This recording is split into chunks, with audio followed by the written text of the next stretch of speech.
सन्या उर्फ सागऱ्या याचा एक व्हिडिओ खूप व्हायरल झाला, ज्यामध्ये दोन समाजामध्ये असा द्वेष निर्माण झाला की मुसलमान समाजाचे व्यक्ती लोक असा विचार करायला लागले की बाबासाहेब आंबेडकर मुस्लिम विरोधी होते का?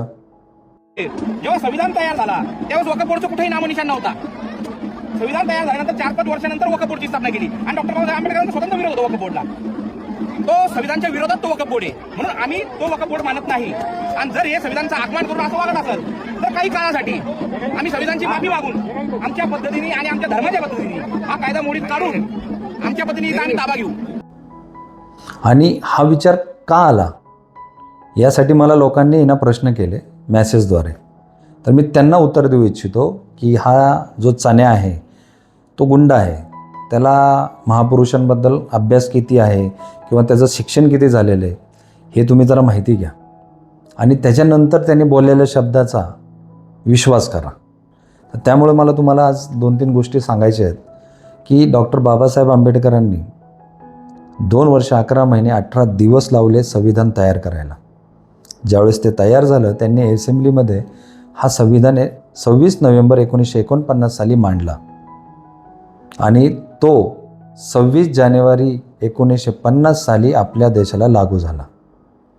त्यानंतर मौलाना आझाद व डॉक्टर बाबासाहेब आंबेडकरांनी काही वर्षानंतर वक्फ बोर्डची स्थापनेचा प्रस्ताव मांडला आणि तो देखील 2 समाजाचा होता. एक होता सिख आणि दुसरा होता मुस्लिम धर्मांचा. त्याच्या अनेक वर्षानंतर म्हणजेच 1995 साली वक्फ बोर्डची स्थापना झाली.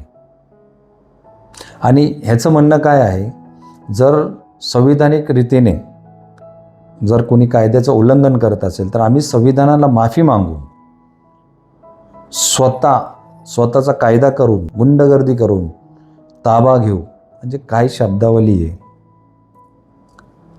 तुम्ही संविधानाला माफी मागणार आणि तुमची गुंड प्रवृत्ती तुम्ही जाहीर करणार, म्हणजे तुम्ही काय करणार? डायरेक्टली संविधानाला नाही मानणार.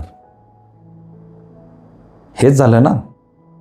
आणि जे लोक संविधानिक रीतीने आपलं आयुष्य जगत आहेत, 17 पगड जातीची लोक एकजुटीने राहत आहेत, त्यांच्यामध्ये द्वेष निर्माण करण्याचा प्रयत्न करतोय. तो कसा? बाबासाहेब वक्फ बोर्डचे विरोध होते. अरे कसे विरोध होते? स्वतः त्यांनी आणि मौलाना आझाद यांनी प्रस्ताव दाखल केला. काय बोलता? तुमच्या तोंडात शेण कोंबलं तुमच्या.